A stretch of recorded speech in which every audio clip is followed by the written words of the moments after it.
Triple vice channel में आप लोगों का स्वागत है। माँ का डर और बेटे की उड़ान एक भावुक कहानी है। प्रेम कहाँ खत्म होता है, जहाँ अधिकार शुरू हो जाता है। प्यार की सीमा रेखा, उम्र भर का ऋण, मुक्ति की दहलीज और बेटे की उड़ान।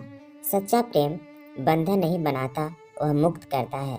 जो कहे कि तुम सिर्फ मेरे हो वरना किसी के नहीं, वह प्रेम नहीं, अधिकार की जिद और अहंकार की पुकार है। प्रेम वहाँ फलता फूलता है जहाँ विश्वास होता है, जहाँ मन दूसरे की खुशी को अपनी खुशी समझता है। असली प्रेम कभी कैद नहीं करता, क्योंकि जहाँ कैद शुरू होती है वहीं प्रेम का अंत हो जाता है। यह पंक्तियाँ पढ़ते पढ़ते विजय ने आंखें बंद कर ली। एक एक शब्द सत्य है। इन पंक्तियों का क्या उसके साथ भी कुछ ऐसा ही घटित नहीं हो रहा? अतीत का एक एक पल उसके दिमाग में घूमने लगा। विकास जब छोटा था तभी उसके पिताजी चल बसे थे। उसे और उसकी छोटी बहन राधा को उसकी माँ सविता ने बड़ी कठिनाइयों से पाला था। वह कैसे भूल सकता है कि वह दिन जब माँ बड़ी कठिनाइयों से 2 वक्त की रोटी जुटा पाती थी।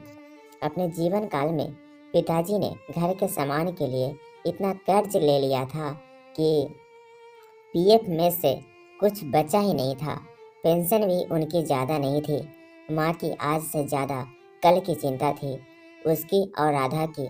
उच्च शिक्षा के साथ साथ उन्हें राधा के विवाह के लिए भी रकम जमा करनी थी। उनका मानना था कि दहेज का लेन देन अभी भी समाज में बहुत है। कुछ रकम होगी तो दहेज लोभियों को संतुष्ट किया जा सकेगा, अन्यथा बेटी के हाथ पीले करना आसान नहीं है। कुछ प्रयास के बाद उन्हें एक स्कूल में अध्यापिका की नौकरी मिली, पर वेतन इतना था कि घर का खर्च ही चल पाता था। फायदा बस इतना हुआ कि अध्यापिका की संतान होने के कारण उन दोनों को आसानी से स्कूल में दाखिला मिल गया। माँ ने उनकी देखभाल में कोई कमी नहीं होने दी। आवश्यकता का सभी सामान उन्हें उपलब्ध कराने की उन्होंने कोशिश की। इसके लिए उन्होंने ट्यूशन भी पढ़ाया करते। उन दोनों ने भी माँ के विश्वास को भंग नहीं होने दिया। माँ की खुशी की कोई सीमा नहीं रही जब 10वीं कक्षा में उसने राज्य में प्रथम स्थान प्राप्त किया। स्कूल की तरफ से स्कॉलरशिप तो मिली ही, उसको पहचान भी मिली। यही 12वीं क्लास में भी हुआ। उसे आईआईटी में दाखिला तो नहीं मिल पाया, पर नीट में मिल गया। राधा ने भी अपने भाई विकास का अनुसरण किया। उसने भी बायोटेक्नोलॉजी को अपना करियर बनाया। बच्चों को अपने अपने सपने पूरे करते देखे। माँ को सुकून तो मिला, पर मन ही मन उन्हें यह भी डर सताने लगा कि कहीं बच्चे अपनी चुनी रास्ता पर इतने मस्त ना हो जाए कि उनकी अनदेखी करने लगे। अब वह उनके प्रति ज़्यादा ही चिंतित रहने लगी। माँ स्कूल कॉलेज की हर बात को पूछती थी। उन्हीं के मित्रों के बारे में भी हर संभव जानकारी लेने का प्रयास करती। विकास और राधा ने कभी उनकी इस बात का बुरा नहीं माना, क्योंकि उन्हें लगता था कि माँ का अति प्रेम ही उनसे यह करवा रहा है। भला माँ को उनकी चिंता नहीं होगी तो किससे होगी? माँ की खुशी की सीमा ना रही जब इंजीनियरिंग की पढ़ाई पूरी होते ही उसकी एक मल्टीनेशनल कंपनी में नौकरी लग गई। राधा का कोर्स भी पूरा होने वाला था। माँ ने उसके विवाह की बात चलानी प्रारंभ कर दी। राधा अब भी विवाह नहीं करना चाहती थी। वह रिसर्च कर अपना करियर बनाना चाहती थी। उसने अपना पक्ष रखा तो माँ ने यह कहकर अनसुना कर दिया कि मुझे प्रयास करने दो। यह कोई आवश्यक नहीं कि तुरंत अच्छा रिश्ता मिल ही जाए। संजोग से एक अच्छा घर परिवार मिल ही गया। राधा के मना करने के बावजूद माँ ने अपने अधिकार का प्रयोग कर उस पर विवाह के लिए दबाव बनाया।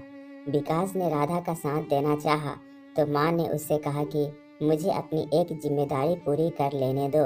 मैं कुछ गलत नहीं कर रही हूँ। तुम स्वयं जाकर लड़के से मिल लो। अगर कुछ कमी लगे तो बता देना, मैं अपना निर्णय बदल दूंगी।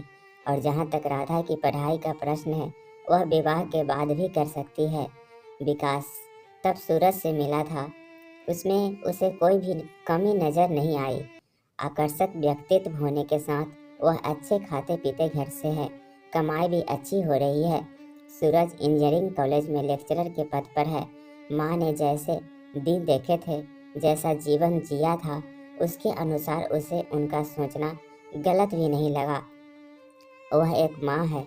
हर माँ की इच्छा होती है कि उनके बच्चे जीवन में जल्दी स्थायित्व प्राप्त कर ले। आखिर वह राधा को मनाने में कामयाब हो गया।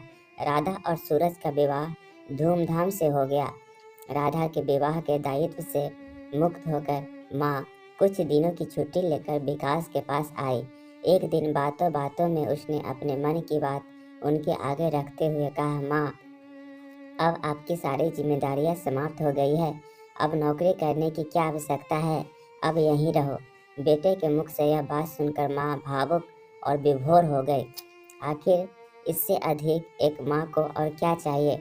उन्होंने त्याग पत्र भेज दिया। कुछ ही दिनों में वह उस घर को किराए पर उठाकर तथा वहाँ से कुछ आवश्यक सामान लेकर उसके पास आ गए। उसने भी आज्ञाकारी पुत्र की तरह माँ का कर्ज उतारने में कोई कसर नहीं छोड़ी। घर के खर्च के पूरे पैसे माँ को लाकर दे देता। हर जगह अपने साथ लेकर जाता। उनकी हर इच्छा पूरी करने का हर संभव प्रयत्न करता। धीरे धीरे पुत्र की जिंदगी में उनका दखल बढ़ता गया। वह उससे एक एक पैसे का हिसाब लेने लगी। अगर वह कभी मित्रों के साथ रात्रि भोज में चला जाता तो माँ कहती, बेटा, फिजूल खर्ची उचित नहीं है। आज की बचत कल काम आएगी। माँ अपने जीवन का अनुभव बांट रही थी, पर यह नहीं समझ पा रही थी कि उनका बेटा अब बड़ा हो गया है। उनकी भी कुछ आवश्यकताएं हैं, इच्छाएं हैं।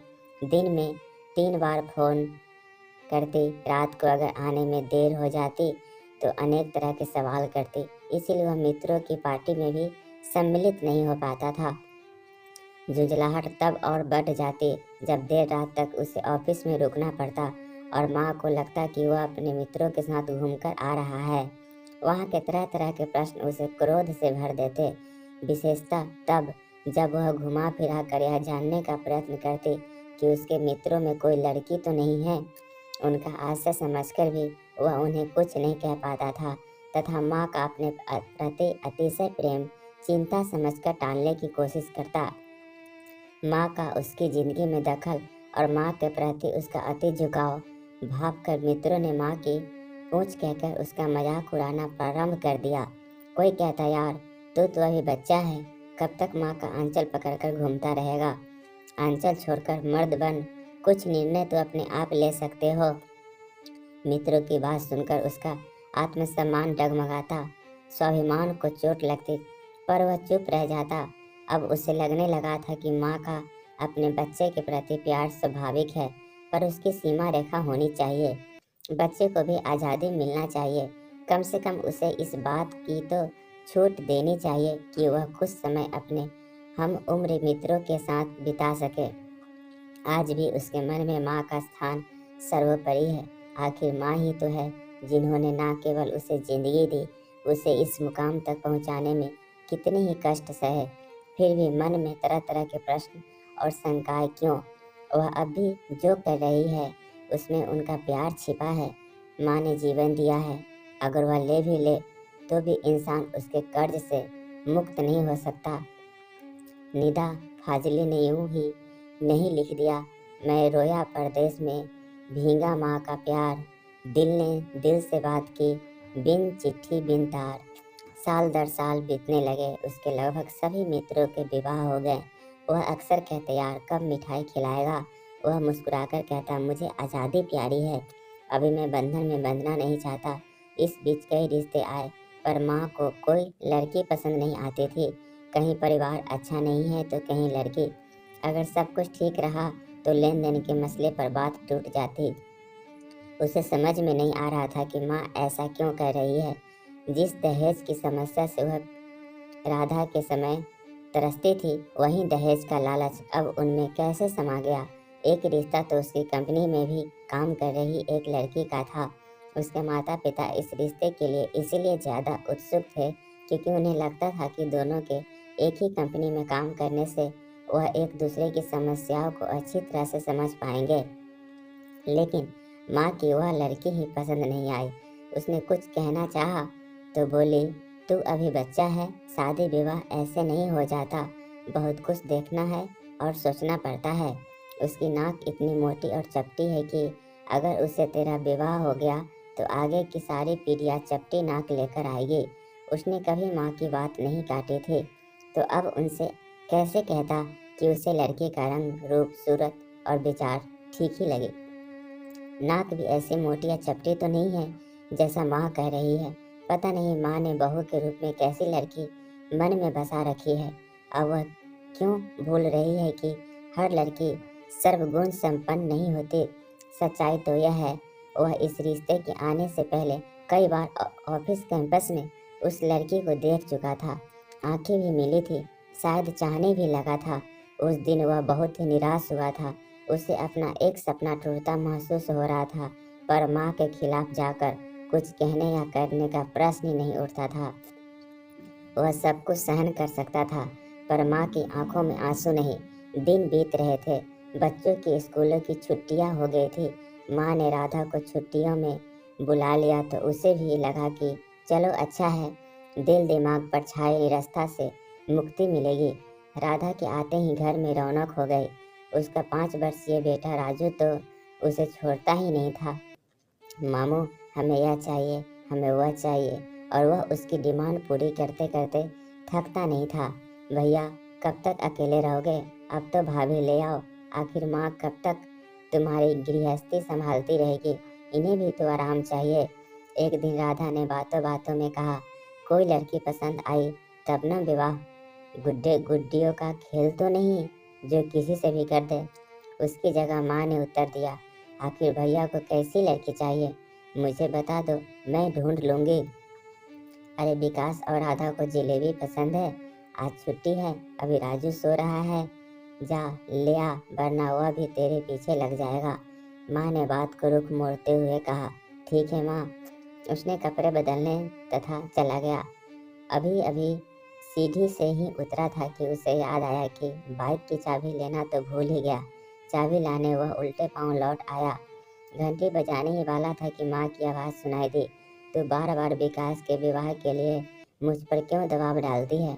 अरे अगर उसका विवाह हो गया तो क्या तू ऐसे आकर यहाँ रह पाएगी, या मैं घर को अपने अनुसार चला पाऊंगी? हर बात में रोक टोक मुझसे सहन नहीं होगा। माँ की आवाज़ आई, पर माँ, यह तो ठीक है कि भैया तुमसे बहुत प्यार करते हैं। भला तुम इतनी स्वार्थी कैसे हो सकती हो? इस दुनिया में हर इंसान स्वार्थी है, फिर मैं क्यों नहीं बन सकती? मैंने इतने कष्ट झेले हैं, अब जाकर कुछ आराम मिला है, फिर कोई आकर मेरे अधिकार छीने, यह मुझसे सहन नहीं होगा। माँ, अगर भैया को तुम्हारी इस भावना का पता चला, तो राधा ने आक्रोश भरे स्वर में कहा, पता कैसे चलेगा? यह मैं इससे कह रही हूँ। अब मुझ पर इतना विश्वास तो कर ही सकती हूँ कि इस राज को राजी रहने दोगे। पर माँ, इस संदर्भ में अब मैं एक शब्द नहीं सुनना चाहती। तू अपनी गृहस्थी संभाल और मुझे मेरे तरीके से जीने दे। अगर ऐसा था तो तुमने मेरा विवाह क्यों किया? तुम्हारे अनुसार मैंने भी तो किसी का बेटा छीना है। तेरी बात अलग, तू मेरी बेटी है, तुझे मैंने अच्छे संस्कार दिए हैं। इससे आगे विकास से कुछ सुना नहीं गया। वह उल्टे पांव लौट गया। लगभग 2 घंटे बाद माँ का फोन आया। मन तो आया बात ना करने पर, फोन उठा लिया ही लिया। कहाँ हो तुम बेटे? इतनी देर हो गई, चिंता हो रही है। आज माँ के स्वर की मिठास पर उसे ही घिरना हो गई, पर फिर भी आहत स्वर में बोला, कुछ दोस्त मिल गए थे, नाश्ते पर इंतजार मत करना, मुझे देर हो जाएगी। तेरे दोस्त भी तो तेरा पीछा नहीं छोड़ते। अच्छा जल्दी आवाज, वरना राजू उठते ही तुम्हें ढूंढेगा। माँ कई बार फोन आते देख उसने फोन को स्विच ऑफ ही कर दिया। लगभग शाम को लौटा तो माँ के तरह तरह के प्रश्नों के उत्तर में उसने सिर्फ इतना कहा, अचानक बॉस ने बुला लिया। उनके साथ किसी प्रोजेक्ट पर बात करते करते गहन चर्चा हो गई। आज प्लीज मुझे अकेला छोड़ दीजिए, बहुत थक गया हूँ। माँ को अचंभित छोड़कर वह अपने कमरे में चला गया तथा कमरा बंद कर लिया। पता नहीं क्या हो गया है इसे, आज से पहले तो उसने ऐसा कभी नहीं किया। भैया कह रहे थे कि बॉस से कुछ गहन चर्चा हो गई है, हो सकता है कुछ ऑफिस की परेशानी हो। अगर कुछ परेशानी भी है तो ऐसे कमरा बंद करके बैठने से थोड़ी ही हल हो जाएगी। आज तक तो हर परेशानी मुझसे शेयर करता था, फिर आज कहीं उसने वह बात माँ तुम भी ना जाने क्या क्या सोचती रहती हो। उसके कानों में दीदी के वाक पड़े। खाने के समय माँ दीदी उससे खाने के लिए कहने आई, पर उसने कह दिया मुझे भूख नहीं है। मैंने उनके साथ ही खाना खा लिया था। विकास जानता था कि उसके इस व्यवहार से माँ और दीदी दोनों आहत होंगे, पर वह अपने आहत मन का क्या करे। मन नहीं लगा तो वह किताबें लेकर बैठ गया। वैसे भी किताबें उसकी सदा से साथी रही थी। उसकी लाइब्रेरी सरहद चंद से लेकर चेतन भगत, शेक्सपियर से लेकर हैरी पॉटर जैसे नए पुराने लेखकों की किताबों से भरी पड़ी थी। जब मन भरता था तो वह किताब लेकर बैठ जाता। मन का तनाव तो दूर हो ही जाता, मन को शांति भी मिल जाती थी। किताबें पढ़ते पढ़ते अचानक उसकी निगाह उन पंक्तियों पर पड़ी। तो क्या अब माँ के प्रेम में स्वार्थ आ गया है, जिससे उनमें अनचाहा डर पैदा हो गया है। परिस्थितियों पर नजर डाले तो लगा माँ का डर गलत नहीं है, पर उनका सोचना तो गलत है। उन्हें यह क्यों लगने लगा है कि कोई दूसरा आकर उनसे उनका अधिकार छीन लेगा। अगर वह अपना निस्वार्थ प्रेम बनाए रखेगी तो अधिकार छीनेगा नहीं, वरना उसमें वृद्धि हो जाएगी। अगर मैं उनका सम्मान करता हूँ, उनकी हर इच्छा का पालन करता हूँ, तो क्या उनका कर्तव्य नहीं है कि वह भी मेरी इच्छा का सम्मान करे। मुझे मुझे बंधक बनाकर रखने के बजाय थोड़ी स्वतंत्रता दे। अगर माँ मेरे विवाह का प्रयास नहीं चाहती तो मैं स्वयं प्रयास करूँगा। आखिर मेरी भी कुछ इच्छाएं हैं। मैं कर्तव्य के साथ अधिकार भी चाहता हूँ। माँ को मुझे मेरा अधिकार देना ही होगा। मैं राधा से बात करूँगा। अगर उसने साथ दिया तो ठीक, वरना मर्यादा लांघनी ही पड़ेगी। आखिर जब बुजुर्ग अपने ही अंश की भावना को ना समझना चाहे तो बच्चों को मर्यादा लांघनी ही पड़ती है। इस विचार ने उसके मन में चलती उथल पुथल को शांति दी। घड़ी की ओर देखा तो 2:15 बज रहे थे। वह सोने की कोशिश करने लगा। एक वर्ष पश्चात विकास ने राधा और बबीता के साथ अपने अपार्टमेंट के सामने कार खड़ी की। राधा ने कार से उतर कर कहा, भैया आप भाभी को लेकर पहुंचो, तब तक मैं आरती का थाल सजाती हूँ। अरे राधा, तू अचानक ना कोई सूचना, कहाँ है सूरज और राजू? माँ ने दरवाजे पर उसे अकेला खड़ा देखकर प्रश्न किया। वह भी आ रहे हैं माँ, अभी आरती का थाल सजाओ, भैया भाभी को लेकर घर आए हैं। भाभी, क्या कह रही हूँ तू? वह ऐसा कैसे कर सकता है?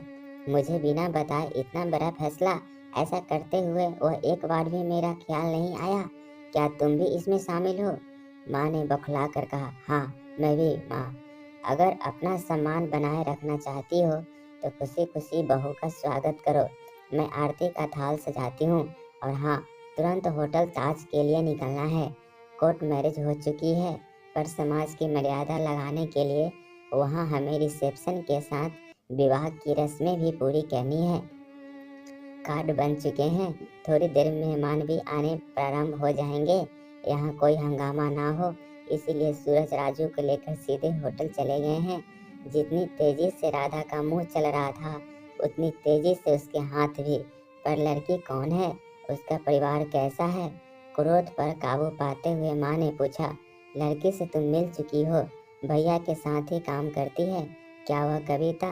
माँ, तुम्हें झपटी नाक वाली नजर आई होगी, पर मुझे वह बहुत ही सुलझी और व्यवहारिक लड़की लगी।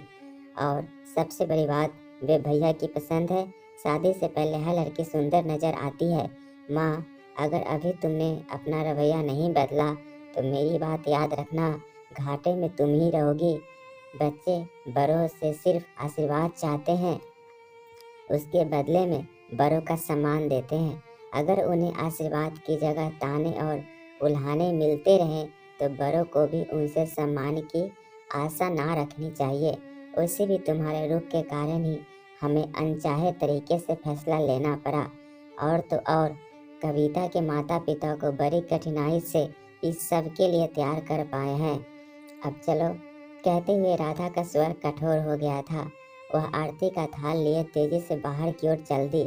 कहने सुनने के लिए कुछ रह ही नहीं गया था। पक्षी के पर निकल चुके हैं और वह अब बिना किसी की सहायता से उड़ना ही सीख चुका है। बहेलिए अगर चाहे भी तो उसे बांध कर नहीं रख सकता।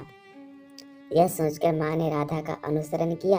राधा बाहर आई तो देखा दरवाजे पर विकास कविता के साथ खड़ा था। आरती का थाल राधा माँ के हाथ में पकड़ाकर बोली, भैया पहले मेरी मुट्ठी गर्म करो तब अंदर आने दूंगी।